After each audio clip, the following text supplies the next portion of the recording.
আপনাদের সবাইকে ওয়েলকাম জানাচ্ছি আমাদের আজকের এই ভিডিও টিউটোরিয়ালে। আশা করি আপনারা সবাই ভালো আছেন, সুস্থ আছেন। তো ইতিমধ্যে আপনারা 18তম শিক্ষক নিবন্ধন পরীক্ষার প্রিলি পরীক্ষার রেজাল্ট পেয়ে গেছেন এবং আপনারা লিখিত পরীক্ষার পড়াশোনা শুরু করে দিয়েছেন। তো আমি কথা বাড়াচ্ছি না, আমি সরাসরি আমাদের আজকের প্রসঙ্গে চলে যাচ্ছি। আপনারা যারা লিখিত পরীক্ষার প্রস্তুতি নিচ্ছেন এবং যারা ব্যবসায়ী শিক্ষা থেকে কমার্স থেকে ব্যবস্থাপনা বিষয়ে অনার্স মাস্টার্স করছেন বা এই ব্যবস্থাপনা বিষয়ের পরে আপনারা 18তম শিক্ষক নিবন্ধন লিখিত পরীক্ষা দিবেন, অনেকেই এই বিষয় সম্পর্কে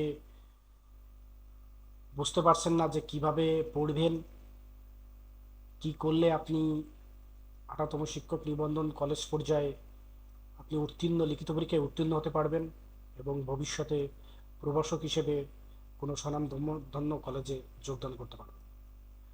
তো আমি আমার বাস্তব অভিজ্ঞতা এবং বিগত নিবন্ধন পরীক্ষায় যারা কলেজ পর্যায়ে লিখিত পরীক্ষায় ব্যবস্থাপনা বিষয়ে উত্তীর্ণ হয়েছে তাদের কয়েকজনের সাথে আমার কথা হয়েছে এবং তাদের অভিজ্ঞতা এবং তারা লিখিত পরীক্ষা কিভাবে উত্তীর্ণ হলো সেই অভিজ্ঞতা এবং এক্সপিরিয়েন্স আমার সাথে শেয়ার করছে।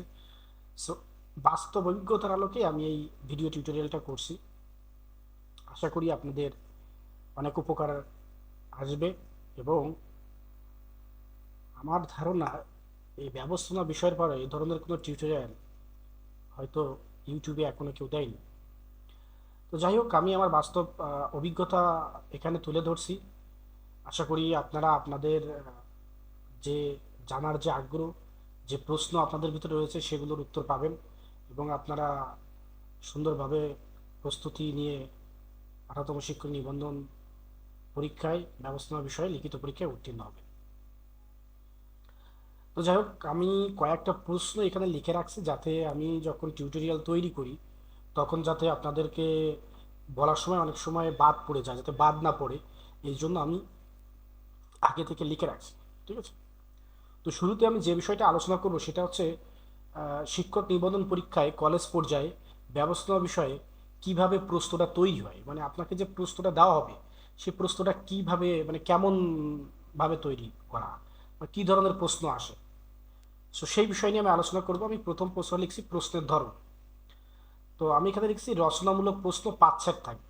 এখন 5 সেট কেন লিখছি, কারণ প্রত্যেক সেটে 2টা প্রশ্ন থাকবে আপনার।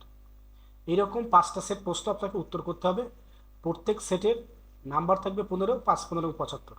ঠিক আছে, প্রত্যেক সেটে ক এবং খ দেওয়া থাকবে, আবার ওর অথবা দিয়ে আরেকটা প্রশ্ন দেওয়া থাকবে, তারও ক খ দেওয়া থাকবে। তার মানে 5 সেটের প্রত্যেক প্রশ্নেরই আপনি অথবা আরেক সেট করে পাবেন। ক্লিয়ার? তাহলে আমি যেটা বললাম রচনামূলক মানে বড় যে প্রশ্নগুলো আপনাকে লিখতে হবে সেই প্রশ্ন আপনাকেও অ্যান্সার করতে হবে 5 সেট, এবং প্রত্যেকটা সেটেরই আরেকটা সেট অথবা পাবে। ক্লিয়ার? তাহলে 5 সেটে আছে 75 নাম্বার। আর সংক্ষিপ্ত প্রশ্ন থাকবে, সেখান থেকে আপনাকে সংক্ষিপ্ত প্রশ্ন আপনার 5 সেট থাকবে। 5 সেটটা 5টি থাকবে, ওর অথবা অথবা থাকবে, এখানে সেট থাকবে না। একটাই প্রশ্ন আসবে, তার অথবা দিয়ে আরেকটা দিবে। দুইটা থেকে আপনাকে একটা অ্যান্সার করতে হবে। এরকম 5টি সংক্ষিপ্ত প্রশ্নের অ্যান্সার করতে হবে আপনাকে। 5 5 25, এই 75 আর 25 যোগ করলে 100 হয়। আপনার লিখিত পরীক্ষায় ব্যবস্থাপনা বিষয়ে আপনার 100 নাম্বার হচ্ছে লিখিত পরীক্ষার নাম্বার। ঠিক আছে, তাহলে প্রশ্নের ধরনটা কিন্তু আপনারা জেনে গেলেন যে রচনামূলক প্রশ্ন আসবে 5 সেট, উত্তর করতে হবে আপনাকে 5 15 75। আর সংক্ষিপ্ত প্রশ্ন আসবে আপনার 5টি, প্রত্যেক প্রশ্নের একটা করে অথবা থাকবে। সো সেই 5টি অ্যান্সার করলে 5 5 25 নাম্বার পাবেন। আমি আশা করি যে আপনাদের প্রশ্ন নিয়ে আপনাদের কারো আর সমস্যা থাকার কথা না। আরেকটা প্রশ্ন বলে দিই, সেটা হচ্ছে সিলেবাস। অনেকেই ম্যানেজমেন্ট বিষয়ে বা ব্যবস্থাপনা বিষয়ে সিলেবাসের পরিবর্তন হয়নি। সো আপনারা বিগত সালের যে সিলেবাস আছে সেটা অনুসরণ করতে পারেন, অথবা আপনারা সিলেবাস লিখে সার্চ দিলে আপনার পিডিএফ পেয়ে যাবেন অনলাইনে, সেখান থেকেও আপনারা দেখে নিতে পারেন কী কী বিষয়ের সিলেবাস আছে। যেহেতু পরিবর্তন হয়নি আমি ওই বিষয়টা এখানে অন্তর্ভুক্ত করিনি। এবার একটি গুরুত্বপূর্ণ কথা নিয়ে আলোচনা করি। সবার মনের ভিতরে একটা প্রশ্ন যে লিখিত পরীক্ষায় পাস নাম্বার কত। তো লিখিত পরীক্ষায় পাস নাম্বার কত, এই প্রশ্নটা উত্তর দেওয়ার আগে আমি একটা জিনিস আপনাদেরকে জানাতে হয়, সেটা হচ্ছে আপনাদের বুঝতে হবে লিখিত পরীক্ষায় কতজনকে উত্তীর্ণ করানো হয়। মানে এই যে 17তম নিবন্ধন গেল, 16তম নিবন্ধন গেল, 15তম নিবন্ধন গেল, এই যে পরীক্ষাগুলো গেল বিগত, এখানে এই ব্যবস্থাপনা বিষয়ে প্রত্যেক নিবন্ধন পরীক্ষায় কতজন পাশ করাইছে আমি আপনাদেরকে 17তমর একটা ধারণা দিই। 17তম নিবন্ধন পরীক্ষায় 84 থেকে 94, এর ভিতরে ফিগারটা আমার এক্সাক্টলি মানে সম্ভবত 84 জন অথবা 94 জন লিখিত মানে ভাইবা দিয়েছিল, যারা লিখিত পরীক্ষায় উত্তীর্ণ হয়েছিল। তার মানে আপনাকে ধরে নিতে হবে যে ব্যবস্থাপনা বিষয়ে হয়তো 18তমতে একটু বেশি পাশ করানো হবে, আপনি ধরে নিন ব্যবস্থাপনায় 100 জনকে পাশ করাবে অথবা 120 জনকে পাশ করাবে। ক্লিয়ার? তাহলে আমাদের প্রত্যেক নিবন্ধন পরীক্ষায় ওই রকম 80-90 এর ভিতরেই, মানে 100-র ভিতরেই পাশ করে। তারপরে সারা বাংলাদেশে হাজার হাজার ছেলেপেলে এই ব্যবস্থাপনা বিষয়ের উপর লিখিত পরীক্ষা দেবে প্রভাষক পদের জন্য। তো সেখান থেকে পাশ করবে কিন্তু লাখি 100, আমি ধরে দিলাম 100। তো আপনাকে পাশ করতে হলে ওই 100 জনের ভিতরে থাকতে হবে। তাহলে এখন বোঝেন যে আপনাকে কি পরিমাণ কৌশলী এবং পড়াশোনা করতে হবে। এবং শুধু পড়াশোনা করলেই আপনি ওই জায়গায় যাইতে পারবেন না, আমি বারবার বলতেছি, আপনি গতানুগতিক লিখে ওইখানে যাওয়া খুব কঠিন। তো যাই হোক, এখন আমাদের প্রশ্নে চলে আসি। আমি বলছি লিখিত পরীক্ষায় তাহলে কত নাম্বার পাস। লিখিত পরীক্ষার জন্য আসলে কোনো নির্দিষ্ট নাম্বার সিলেক্ট করা নাই। যেমন আমরা প্রিলি পরীক্ষায় 40 হলে পাস, বাট লিখিত পরীক্ষায় এখানে 40-এ পাস এরকম নিয়ম নাই। আপনাকে সর্বোচ্চ নাম্বার পেতে হবে। এবং ওই যে আমি বললাম যে 80 থেকে 100 একটা নাম্বার লিখিত পরীক্ষায় পাশ করবে, তাহলে নাম্বারে যারা প্রথম দিকে থাকবে তারাই পাশ করবে। ঠিক আছে? অনেক সময় উপজেলা ভিত্তিক অনেকেরই করে, তবে নাম্বারের যে ব্যাপারটা সেটাও আমি আপনাদেরকে জানিয়ে দিই যে 17তম নিবন্ধনের বা এই যে বিগত নিবন্ধনগুলো, এখানে লিখিত পরীক্ষায় কত নাম্বার হলে পাস করছে। আপনি এইটুকুনি জেনে রাখেন যে আপনাকে 70 আপ নাম্বার পাইতে হবে। আপনি ব্যবস্থাপনা বিষয়ে লিখিত পরীক্ষায় পাশ করতে চাইলে আপনাকে 70+ পাওয়া লাগবে, মানে 70+, 70 আপ পাওয়া লাগবে। তো এর ভিতরে যদি 75 থেকে 80, মানে 80, এই নাম্বারের ভিতরে আপনি নাম্বার পান, তাহলে আপনি আপনার পছন্দ মতো কলেজে যাইতে পারবেন। মানে 75, 76, 77 এইরকম যে নাম্বারগুলো আছে, এরকম নাম্বার যদি আপনি লিখিত পরীক্ষায় নিতে পারেন, তাহলে আপনি আপনার পছন্দ মতো জায়গায় চয়েস দিতে পারবেন। কারণ আপনি যখন পাস করবেন তখন চয়েসেরও তো একটা ব্যাপার আছে। অনেক দূরের কলেজে সুপারিশ হলে একটু সমস্যাই হয়। আবার একটু পছন্দ মতো জায়গায় যদি নাম্বার বেশি থাকে, তখন পছন্দ মতো জায়গায় আপনি নিজের মতো চয়েস দিতে পারবেন, সেক্ষেত্রে আপনার প্রাধান্য বেশি পাবে। তাহলে লিখিত পরীক্ষার কোনো নির্দিষ্ট পাস নাম্বার নাই। আপনাকে পাস করতে হলে 70+ নাম্বার পাওয়াতে হবে। সেটা 71 হতে পারে, 72 হতে পারে, 73, 74, এরকম নাম্বারে আপনি পাস করতে পারবেন। বিগত পরীক্ষাগুলোতে দেখা গেছে যে 70+ নাম্বার হলে নিবন্ধন পরীক্ষায় পাস করছে। ক্লিয়ার? আর আপনাকে যদি একটা ভালো জায়গায় যেতে হয়, তাহলে আপনাকে 75, 76 এরকম নাম্বার পেতে হবে। আশা করি লিখিত পরীক্ষায় কত নম্বরে আপনি পাস করবেন সেই সম্পর্কে একটা ধারণা আমি আপনাদেরকে দিতে পেরেছি। এখন একটা গুরুত্বপূর্ণ প্রশ্ন সবার মনে আসে যে আমি যে লিখিত পরীক্ষার প্রস্তুতি নেব, তাহলে আমি কি কি বই কিনবো বা কি বই কিনলে আমি এই নাম্বার পেতে পারি। দেখুন, আমি আমার বাস্তব অভিজ্ঞতার কথা বলি, এবং যারা আপনি বাজারে সব বই কিনে ফেললেও আপনি যে 75 পাবেন এটা বলা কঠিন। হ্যাঁ, আমি আপনাকে বলি, আপনি যে কোনো একটা গাইড বই বাজার থেকে কেনেন। আমি কোনো গাইড বইয়ের নাম বলতেছি না, তাদের প্রমোশন আমি করতে চাচ্ছি না। আপনি বাজারে অনেক বই পাবেন, এবং একটা গাইড প্রায় সব জায়গায় পাওয়া যায়। আপনি যে কোনো একটা গাইড বই কিনবেন। এটা গাইড বই কিনলে কি হবে, সেখানে বিগত সালের প্রশ্ন পাবেন আপনি।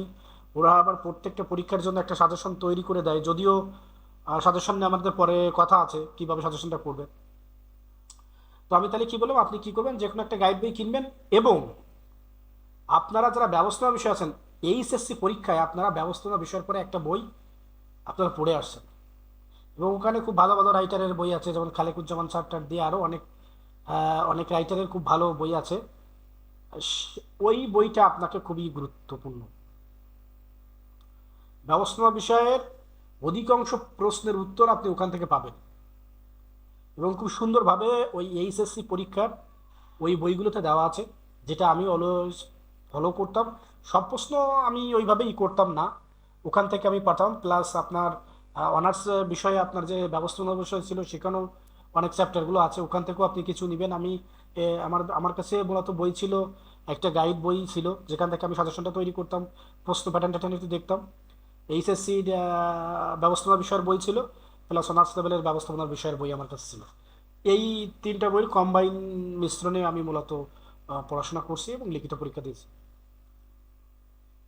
তো আমার কাছে মনে হয় এটাই সবচেয়ে বেস্ট। এর চেয়ে ভালো সমাধান আপনি বই বিষয়ে আর পাবেন না। তো তাহলে বই কী কী পড়বেন সে বিষয়ে কিন্তু আমি আলোচনা করলাম। আবার একবার বলে দিই, আপনি একটা গাইড বই কিনবেন, যে কোনো একটা গাইড বই কিনবেন, প্লাস আপনি এইচএসসি পরীক্ষায় যে ব্যবস্থাপনা বিষয়ে বই পড়ছেন সেটা আপনার কাছে রাখবেন, এবং অনার্স বিষয়ের যে ব্যবস্থাপনা বিষয় আছে সে বিষয়ে আপনি রাখবেন। সব পড়া লাগবে না, আপনি কোনো কোনো চ্যাপ্টারের কিছু কিছু প্রশ্ন ওইসব বই থেকে অনেক ভালো পড়তে পারবেন। কীভাবে সাজেশন তৈরি করবেন ওই জায়গায় যে আমি বলতেছি যে কীভাবে আপনি তৈরিটা করবেন। তাহলে বইয়ের বিষয়ে সমাধান হয়ে গেল, আপনারা আশা করি এ বিষয়ে উত্তর পেয়েছেন। এখন আছি কিভাবে নিজে সাজেশন তৈরি করবেন। কিভাবে নিজে সাজেশন তৈরি করবেন এটা একটা গুরুত্বপূর্ণ। দেখুন, আজকে অনলাইনের জগতে আপনি যেখানে যান সেখানে যান, দেখবেন 50টা 100 টাকায় অহরহ সাজেশন বিক্রি হচ্ছে। আমি আপনাকে আবার বলি, এই সাজেশন কিনে ভাই আপনি পাস করতে পারবেন না। এই 50টা 100 টাকার সাজেশন কিনে আপনি পাস না করার সম্ভাবনা 99.99%। আপনাকে নিজে সাজেশন তৈরি করতে হবে। আপনি নিজে সাজেশন করতে গেলে, আমি কেন বলছি, কারণ আপনি যখন নিজে সাজেশন তৈরি করতে যাবেন আপনি বিগত সালের বারবার প্রশ্নগুলো ঘাটবেন, যে কিভাবে প্রশ্নগুলো করছে, কোন কোন চ্যাপ্টার থেকে এইবার প্রশ্ন এসে যায়, এই ধরনের আপনার ভিতরে চলে আসবে। যেহেতু আপনি অনার্স মাস্টার্স কমপ্লিট করে বা অনেক অনার্স কমপ্লিট করে এই পরীক্ষাটা দিচ্ছেন, একটা কলেজের প্রভাষক হবেন, তো নিজে যদি সাজেশন তৈরি না করতে পারেন তাহলে ওই সময় আপনার যে ছেলে মেয়েরা থাকবে, মানে যে ছাত্রছাত্রীরা থাকবে, তাদেরকে আপনি সাজেশন কিভাবে দিবেন। সো আমি জানি যে আপনারা পারবেন, যারা পলাশ আছেন তারা পারবেন না। আর যদি কেউ না পারেন তাহলে অন্যের পরামর্শ নিতে পারেন। বাট আমি যেটা বলবো যে আপনি চেষ্টা করেন, আপনি অবশ্যই পারবেন। তাহলে সাজেশন নিজে নিজে তৈরি করবেন, বিগত সালের প্রশ্নগুলো অ্যানালাইসিস করবেন, করে করে কিছু কিছু চ্যাপ্টার আপনি আলাদা করে ফেলবেন, যে এই চ্যাপ্টার থেকে কোনোবার প্রশ্ন মিস হয়নি, সেই সব চ্যাপ্টারগুলো আপনি অবশ্যই করে রাখবেন। যারা 5 সেট আপনার রচনামূলক 5 সেট আনসার করতে হবে, তাহলে আপনাকে রচনামূলক ধরো 7 সেট থেকে 8 সেট প্রশ্ন আপনাকে পড়তে হবে, যে এই সেট থেকে পড়তে। কারণ অনেক সময় দেখা যাচ্ছে আপনার 2 সেটের প্রশ্ন এসে গেছে 1 সেটে, তা আপনি তো লিখতে হবে ওই 1 সেট থেকে 1 সেটে, অথবা দিয়ে আরেক সেট প্রশ্ন হবে, তা ওইখানে আপনার 2 সেটই প্রশ্ন পাচ্ছে, আর একটা থাকে যে আপনার 1 সেটে প্রশ্ন পাবেন। এরকম যাতে না হয় এই বিষয়টাকে একটু ভেবে তাই সাজেশন তৈরি করবেন। ক্লিয়ার? এবং লিখছে বিগত সালের প্রশ্ন যে সাজেশন তৈরি করবেন, এবং সাজেশন অনুযায়ী গুরুত্বপূর্ণ এবং কম গুরুত্বপূর্ণ প্রশ্ন পড়ে ফেলেন। একটা একটা গুরুত্বপূর্ণ ব্যাপার আছে, আপনি যে চ্যাপ্টারগুলো সিলেক্ট করবেন ওই চ্যাপ্টারগুলো গুরুত্বপূর্ণ প্রশ্ন পড়বেন, আবার যেগুলো গুরুত্ব কম সে প্রশ্নগুলো পড়বেন। মানে আপনি ট্র্যাক করবেন এখান থেকে যে প্রশ্নই আসে না কেন যাতে আমি সুন্দর লিখতে পারি, আমার জন্য একটা ভালো ধারণা থাকে। আমার কথাগুলো হয়তো আপনারা বুঝতে পারছেন। তাহলে আপনার আশা করি যে ভালোভাবে সাজেশন তৈরি করতে পারবেন। তো সাজেশন কিভাবে তৈরি করবেন আমি বারবার বলছি যে বাজার থেকে যে 50টা 100 টাকা সাজেশন তৈরি হয়, এটা দিয়ে আপনি লিখিত পরীক্ষায় পাশ করতে পারবেন বলে এটা আমি বিশ্বাস করি না। যদি কেউ করেন তো গুড। আমি যেটা বলছি সেটা হচ্ছে আপনি নিজে নিজে সাজেশন তৈরি করবেন, এতে আপনার অ্যানালিটিক্যাল পাওয়ারটা অনেক বাড়বে। আপনি নিজেও এই ঘাটাঘাটি করতে করতে অনেক কিছু শিখে যাবেন, এবং বিষয় সব প্রশ্ন যদিও আপনার একটা দুটো কমান নাও আসে সেটাও আপনি ভালো তৈরি করতে পারবেন, এবং আপনি ধারণা পাবেন যে কোন জায়গা থেকে আমার আর একটা দুটো প্রশ্ন করতে হবে। আবার অনেক সময় সংক্ষিপ্ত প্রশ্ন আসে, সেই ক্ষেত্রে দেখা যাচ্ছে কি অনেক কিছু চ্যাপ্টার আপনি পড়বেন না, কিন্তু ওই চ্যাপ্টারে দেখা যাচ্ছে এমন একটা সংক্ষিপ্ত প্রশ্ন আছে যেটা আসার মতো, আপনাকে কিন্তু ওটা পড়তে হবে। সংক্ষিপ্ত প্রশ্ন আপনার অ্যান্সার করা লাগবে। ক্লিয়ার? আর একটা জিনিস আমি বলি, যদিও সেটা পরীক্ষার প্রস্তুতি আছে, একটু পরেই বলি, বিছাইত আছে। তো আপনারা আশা করি সাজেশন তৈরি করতে পারবেন। এখন আসি কিভাবে পরীক্ষার প্রস্তুতি নেবেন। আমি বলছি সাজেশন অনুযায়ী বারবার রিভিশন দেওয়া। মানে আপনি যখন একটা সাজেশন তৈরি করে ফেলবেন, যেহেতু সময় কম আছে, আপনি আমার ধারণা ঈদের পরেই হয়তো লিখিত পরীক্ষা হবে, অথবা আগেও নিতে পারে। তো আমার ধারণা যে ঈদের পরেই যে লিখিত পরীক্ষা হবে, যেহেতু জুনে ঈদ, সো ঈদের পরে যে লিখিত পড়বে তোদের থেকে 1.5 মাস হয়তো আপনি সময় পাবেন, দেড় মাস সময় পাইতে পারেন, বা 2 মাস পাইতে পারেন। তো আপনি কম ধরেন যে 1 থেকে 1.5 মাস সময় আপনি পাবেন। সো এই 1 থেকে 1.5 মাসে আপনাকে ভালো প্রিপারেশন করতে হবে, এবং যে সময় আছে আপনি পারবেন।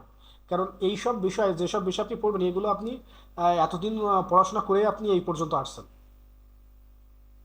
এখন হচ্ছে আপনাকে একটু মনোযোগ দেওয়া, মনোযোগ দিলেই আপনি পাস করতে পারবেন। এবং আরেকটা কথা আমি এখানে বলে রাখি, সেটা হচ্ছে কি, এখানে নাম্বার তোলার ক্ষেত্রে একটা কথা বলি। যেমন মনে করেন আপনি প্রশ্নে আসলে এক সেটে আসলে এক মালিকানা ব্যবসার উপযুক্ত ক্ষেত্রগুলো আলোচনা করেন। এক মালিকানা ব্যবসার খ নম্বর হলো এক মালিকানা ব্যবসার সুবিধা, আলোচনা করেন। এক সেট প্রশ্নের ক খ আসলো এরকম, একটা 7 নাম্বার একটা 8 নাম্বার দিল, ঠিক আছে। এখন ওর অল্টারনেটিভে আসলো, মনে করেন যে চুক্তি অংশীদারি, মনে করেন প্রথম প্রশ্ন হলো চুক্তি অংশীদারি ব্যবসার ভিত্তি ব্যাখ্যা করেন। আর নিচে আসলে ধরো অংশীদারি ব্যবসার নিবন্ধন করার পদ্ধতি এবং নিবন্ধন না করার অসুবিধাগুলো আলোচনা করেন। এই দুটো প্রশ্ন আসলো, ধরেন করেন এক সেটে আসলো।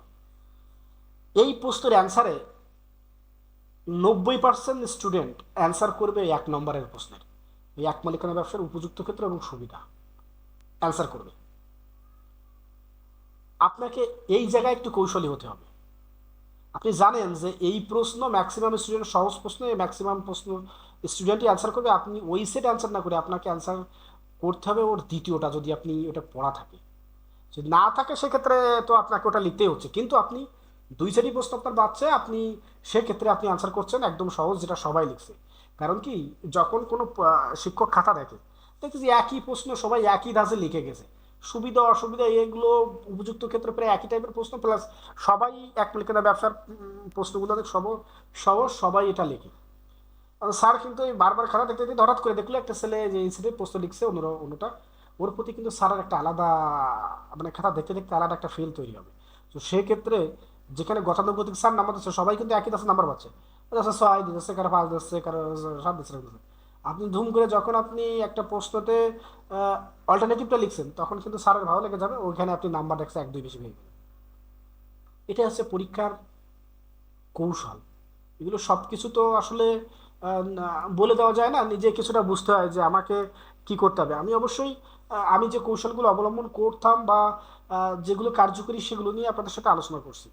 আশা করি আপনারা বুঝতে পারছেন। যদি কোনো বিষয় আমার আলোচনার পরেও আপনাদের জানার থাকে, আমি বারবার বলছি যে আমি এই টিউটোরিয়ালটা আমার চ্যানেলে দিব, এবং সেখানে কমেন্ট সেকশন আছে, আপনারা ওখানে কমেন্ট করবেন যে এই বিষয়ে আর একটু স্পষ্ট জানতে চাই, এই বিষয়টা ভালো বুঝলাম না। আপনাদের যে সমস্যাগুলো আছে আপনারা ওখানে সুন্দর করে লিখে দিলে আমি কিন্তু আশা করি সে বিষয়ে আপনাদের ভিডিও দিব, অথবা কমেন্টে যদি উত্তর রিপ্লাই দিলে আপনারা বুঝতে পারেন, আমি কমেন্টে রিপ্লাই দিব। ক্লিয়ার? আচ্ছা, এখন আসি যে লিখিত পরীক্ষায় কি কি কৌশল অনুসরণ করবেন। আমি কিন্তু একটা কৌশল অটোমেটিক্যালি বলে ফেলছি, যে এটা কিন্তু খুবই গুরুত্বপূর্ণ একটা কৌশল, এবং আমি এক মালিকানার অংশীদারি দিয়ে উদাহরণ দিলাম। জাস্ট অংশীদারি আসবে ব্যাপারটা এরকম না, অন্য কিছু আসতে পারে, কিন্তু এটাই ট্রিক্স। যে প্রশ্ন সবাই লেখে, ওই প্রশ্ন লিখে আপনি গতানুগতিক যত ভালো লেখেন না কেন, গতানুগতিক নাম্বারের বাইরে যে নাম্বার স্যারেরা দেয় না, ও বারবার স্যার ওই প্রশ্ন দেয়, ওই একই দাসের নাম্বার দিয়ে দেয়। কিন্তু আপনি যখনই একটু আলাদা লিখবেন, তখনই কিন্তু স্যারের ভালো লাগার জায়গাটা তৈরি হবে। আর এখানে যারা পরীক্ষা দিচ্ছে সবাই চেষ্টা করবে যে পাশ করার।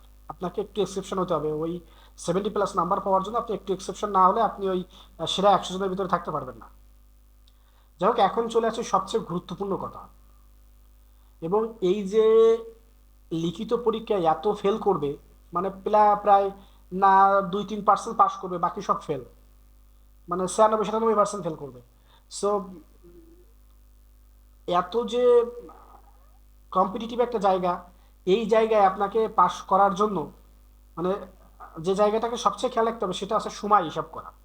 এই জায়গায় ম্যাক্সিমাম ছেলে মেয়েরা ফেল করে।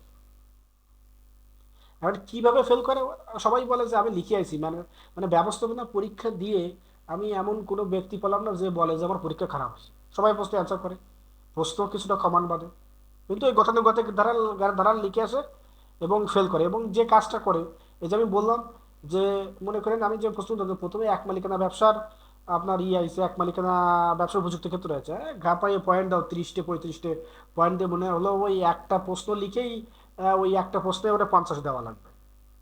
এইরকম অনেকে পাগলামি করে। সে এগুলো বোকামি ছাড়া পরীক্ষা হলে আর কিছুই না। যারা একটু বুদ্ধিমান আছে, যারা একটু অ্যানালাইসিস করে, তারা কিন্তু এগুলো করে না। তো আপনি যে সময়টাকে আমি বলি যে সময় নিয়ে হিসাব করা। এখন দেখেন আমি এখানে সময় দিচ্ছি যে রচনামূলক প্রশ্নে যেহেতু দুটা প্রশ্ন আসে, আমি যেরকম বললাম যে এক মালিকানা ব্যবসার উপযুক্ত ক্ষেত্র, আবার আসলো যে এক মালিকানা ব্যবসার সুবিধা বা অসুবিধা যাই হলো আসলো, এরকম যদি আসে তাহলে দুটা প্রশ্নে অনেক পয়েন্ট আছে, সেক্ষেত্রে লিখতে সময় লাগে। সেক্ষেত্রে আপনি প্রতি সেট রচনামূলক প্রশ্ন লেখার জন্য আপনি 26 মিনিট পাবেন। কত মিনিট পাবেন? 26 মিনিট। কিন্তু আপনাকে লিখতে হবে 25 মিনিট, 1 মিনিটই হাতে রাখতে হবে, কারণ আপনি লেখার শেষ 5 মিনিট আপনাকে খাতা রিভিশন দিতে হবে। এখন ওই যে মিনিটটা বাঁচাবেন ওইটা কিন্তু আমি এখানে ভাগ করে দিই, এটা আপনি ভাগ নিবেন, আমি যে টাইমটা বন্ধ করতেছি এটাকে আপনার মতো করে আপনি অ্যানালাইসিস করে করে নেবেন, জাস্ট আমি আমারটা এখানে দিলাম। ঠিক আছে, এখন দেখেন আমি দিচ্ছি 13 মিনিট বাই 13 মিনিট, মানে যদি প্রশ্ন দুটোই কোয়া এবং খোয়া যদি একই দাসের প্রশ্ন হয়, মানে একই ধরনের, যে একটা লিখতে দুটোই প্রায় সমান টাইপের প্রশ্ন, তাহলে আপনি ইকুয়াল সমান নেবেন, মানে 13 13 নিলেন। কিন্তু আপনার প্রশ্ন আসলো মনে করেন এরকম যে এক মালিকানা ব্যবসা কাকে বলে, এক মালিকানা ব্যবসার উপযুক্ত ক্ষেত্রগুলো বলেন, খোয়া দাগে আসলো এরকম একটা প্রশ্ন, মানে এক মালিক ব্যবসা কাকে বলে, এই প্রশ্নের উত্তর লিখতে যাই যদি আপনি 13 মিনিট খাওয়ান, তাহলে তো আপনাকে লস করতেই হবে। এরকম যদি প্রশ্ন আসে, জাস্ট আমি উদাহরণের ক্ষেত্রে এক মালিকানা বারবার বলতেছি, আপনারা যখন সাজেশন তৈরি করবেন দেখবেন এরকম অনেক সংক্ষিপ্ত প্রশ্নে ক নাম্বারে দিতেছে। তো সেক্ষেত্রে আপনারা 8 থেকে 10 এর ভিতরে সময় বাজেট করবেন, 10-এর পরে মোটেই যাবেন না। 10 মিনিট তো আমি লিখে দিয়েছি একদম লিমিট, ওর পরে যাওয়া যাবে না, ওর ভিতরে থেকে লিখতে হবে আপনাকে, এবং সুন্দর লিখতে হবে, গুছিয়ে লিখতে হবে, ওর ভিতরে লিখতে হবে। হাতের লেখা একটু যাতে দ্রুত লিখতে পারেন সেরকম প্র্যাকটিস করবেন, মাঝে মাঝে প্র্যাকটিস করবেন, দেখবেন হাতের লেখা অনেক সুন্দর করে লিখতে পারছেন। ক্লিয়ার? তাহলে আমি কি বললাম যে রচনামূলক প্রশ্নে আপনি সেক্ষেত্রে কি করবেন, যদি শর্ট, মানে প্রথম প্রশ্ন যদি সংক্ষিপ্ত আসে বা একটু ছোট আসে, তাহলে সেটাই 10 মিনিট সময় নেবেন, এবং পরের প্রশ্ন আমি 16 মিনিট লিখেছি, আমি তো বলছি একদম সর্বোচ্চ টাইম টেবিল দিয়েছি, আপনি এখানে 15 মিনিট বাজেট করবেন, তাহলে 15 মিনিট আপনি লিখতে পারবেন, আপনার প্রতিটা প্রশ্নের জন্য আপনাকে 26 মিনিট সময়। তাহলে আমি কি বললাম যে আপনি সঙ্গে যদি ছোট প্রশ্ন হলে 10 মিনিট লিখবেন ক থেকে, আর ওটার জন্য আপনি 15 মিনিট করে লিখবেন বা 16 মিনিট লিখবেন। এর বাইরে যাওয়া যাবে না, এর ভিতরে লিখতে হবে আপনাকে, এর বাইরে গেলে আপনি মনে করবেন যে আপনি নিজের পায়ে নিজেই কুড়ুল মারলেন।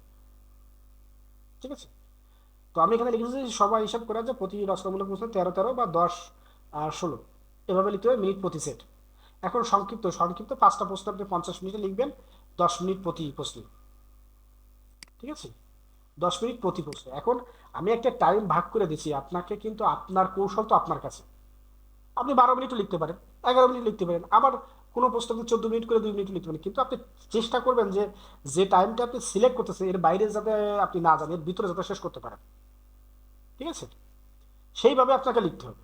আপনি অযথা একটা প্রশ্ন অনেক বড় লিখতে যাই এক সেট প্রশ্ন লিখতে পারলেন না, বা দুই সেট প্রশ্ন লিখলেন, এমন লিখলেন যে তাতে আপনার পুরো প্রশ্নে আপনার দেখা যাচ্ছে এত নাম্বার 15 15 30 দেওয়া আছে, সেখানে আপনাকে 5 5 10ই দিতে পারতেছে না, তো আপনি পাস করবেন কি করে? আপনি কি 100 জনের ভিতরে থাকতে পারবেন? পারবেন না। তো এই টাইম ম্যানেজমেন্টের সাথে পরীক্ষায় অংশগ্রহণ করা বা পরীক্ষায় উত্তীর্ণ হওয়া অনেক গুরুত্বপূর্ণ। এই জায়গায় 70 থেকে 80% ছেলেমেয়েরা ফেল করে, মানে এই টাইম ম্যানেজমেন্ট করে তারা যায় না, তারা ভাবে লিখবো গতানুগতিক ভাবে, যেভাবে অনার্স টনার্সে পরীক্ষা দিয়েছে সেম ভাবে তারা পরীক্ষা দিতে যায়, এবং সর্বশেষ ওই শেখে, সে যতই পরীক্ষা দেওয়ার পরে কোক না কেন আমি ভালো পরীক্ষা দিছি, ওই দেখা যায় সে শেষের 2 3 প্রশ্ন খুবই খারাপ লেগে, অথবা সংক্ষিপ্ত প্রশ্ন একদম বাজে লেখে, যেখানে 1 নাম্বারটাই দিতে পারতেছে না স্যার, এর কারণে ওই 70+ নাম্বার সে পায় না। তো আমি বারবার বলতেছি টাইম অবশ্যই ম্যানেজমেন্ট করে লিখবেন, সব প্রশ্ন একই দাসের লিখবেন, কোনোটা অত্যাধিক ভালো কোনোটা অত্যাধিক খারাপ এরকম। প্রথম সেট প্রশ্নটা একটু আলাদা এক্সেপশন করার চেষ্টা করবেন, সেটা তো আলাদা ব্যাপার গেল। এখন আসি আমাদের ব্যবস্থাপনা বা ম্যানেজমেন্টের যে প্রশ্নগুলো আছে ম্যাক্সিমাম পয়েন্টের প্রশ্ন, যেমন আমি বললাম এক মালিকানা ব্যবসার সুবিধা, বললাম এক মালিকানা ব্যবসার উপযুক্ত ক্ষেত্র বা বিবেচ্য বিষয় সহ, এইরকম যত প্রশ্ন আছে প্রায় ম্যাক্সিমাম সব প্রচুর পয়েন্ট আছে, 20-25টা করে পয়েন্ট পয়েন্ট আছে। এখন অনেকেই মনে করে কি যে আমি যত পয়েন্ট লিখবো আমার তত নাম্বার দিবে স্যার। হ্যাঁ, লিখতে বেশি পারলে অবশ্যই ভালো, আবার অন্যদের থেকে অন্য একজন 10টা লিখলে একজন 20টা লিখলো, তার ভিতরে পার্থক্য থাকে। কিন্তু আপনাকে একটা জিনিস মনে রাখতে হবে, এখানে টাইমের একটা ব্যাপার আছে। আপনি একটা প্রশ্নে, আমি প্রথমে একটা প্রশ্নের অ্যান্সার করতে যাই আপনি 30 মিনিট 35 মিনিট 40 মিনিট খেয়ে লিখলে, আপনি পয়েন্ট পয়েন্ট লিখলে ধরে নিলাম যে 30টা লিখলেন, আপনার তো নাম্বার 15, তো 15তে আপনার কত দেবেন? আপনি যতই ভালো লেখেন, একটা ছেলে হয়তো পালো 15তে আপনার ধরেন সে পেলো 10, আপনার 12 দিল, আপনি 2 বেশি পেলেন।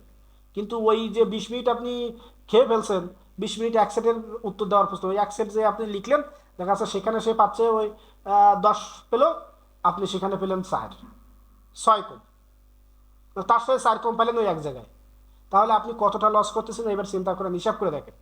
এখন আমার যেটা, আমি যে ট্যাকটিকটা সবসময় অনুসরণ করতাম সেটা হচ্ছে প্রতি রচনামূলক প্রশ্ন তো ন্যূনতম 15টি পয়েন্ট ব্যবহার করতাম, তাহলে 15 পয়েন্ট এইভাবে ব্যবহার করতাম। আমার হিসাব ছিল যে 1 নাম্বারের জন্য আমি 1.5টা পয়েন্ট লিখবো, তো এখানে তো আপনার 10 নাম্বার থাকে না, 7 8, এরকম নাম্বার বেশিরভাগে থাকে, ঠিক আছে।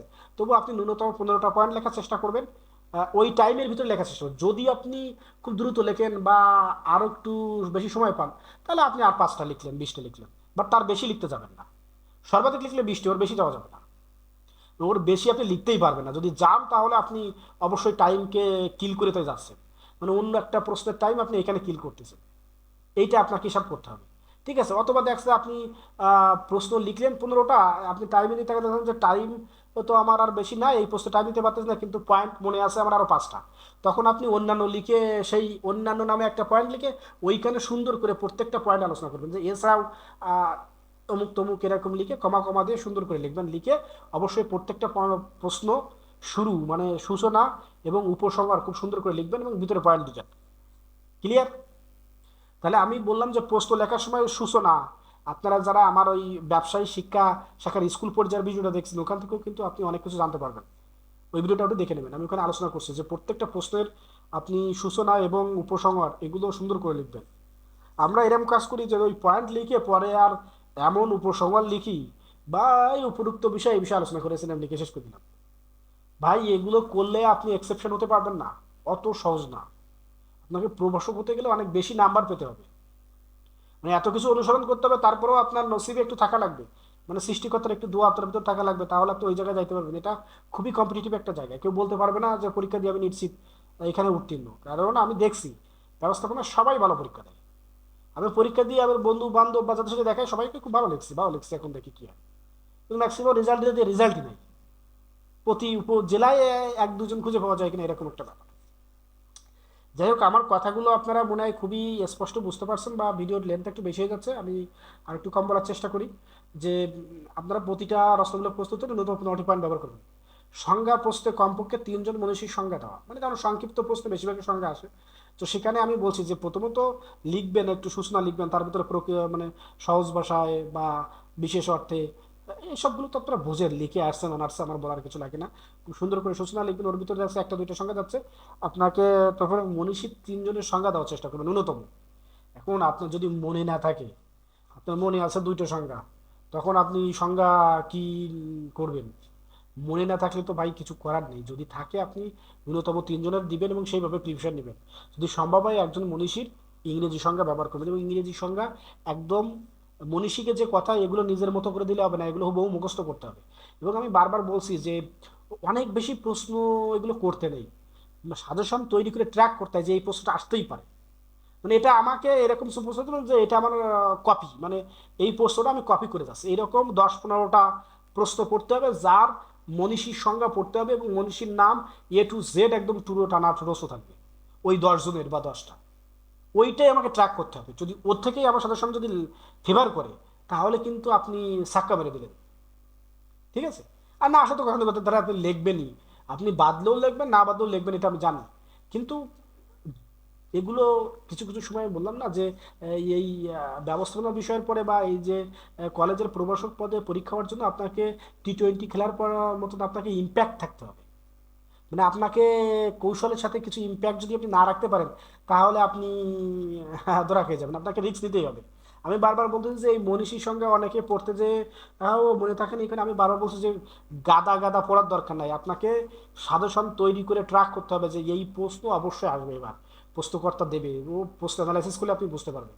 সেই রকম 10 থেকে 15টা প্রশ্ন আপনাকে খুব সুন্দর করে আপনি ব্যাস 10টা প্রশ্ন বললেন, 5-7টা ইংরেজি রাইটারের সংখ্যা বললেন, বাকি গুলো পড়লেন যেগুলো উল্লেখযোগ্য আছে, পড়লেন এবং মনে রাখার বারবার পড়ে পড়ে রিভিশন দিলেন, যাতে আপনার মুখস্থ হয়ে যায়, কোনো মতে আপনি ভুলে না যান, ঠিক আছে।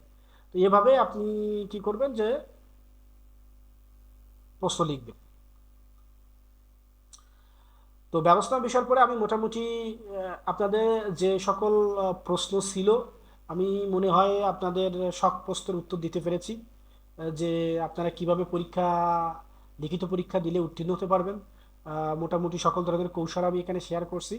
যদি ভালো লেগে থাকে আপনি অনুসরণ করলেন, ভালো না লাগলে আপনি আপনার মতো দিলেন, সমস্যা নাই। তো আপনাদের সবার জন্য আমার আশীর্বাদ থাকলো, আপনারা সবাই ভালো পরীক্ষা দেন এবং উত্তীর্ণ হন। সবাই ভালো থাকবেন। আর আমার ভিডিও যদি ভালো লেগে থাকে অবশ্যই সাবস্ক্রাইব করবেন এবং বেল বাটনটা ওকে করে রাখবেন যাতে আমি নতুন কোনো ভিডিও দিলে আপনি পেতে পারেন। ধন্যবাদ সবাইকে এত সময় সময় দেওয়ার জন্য।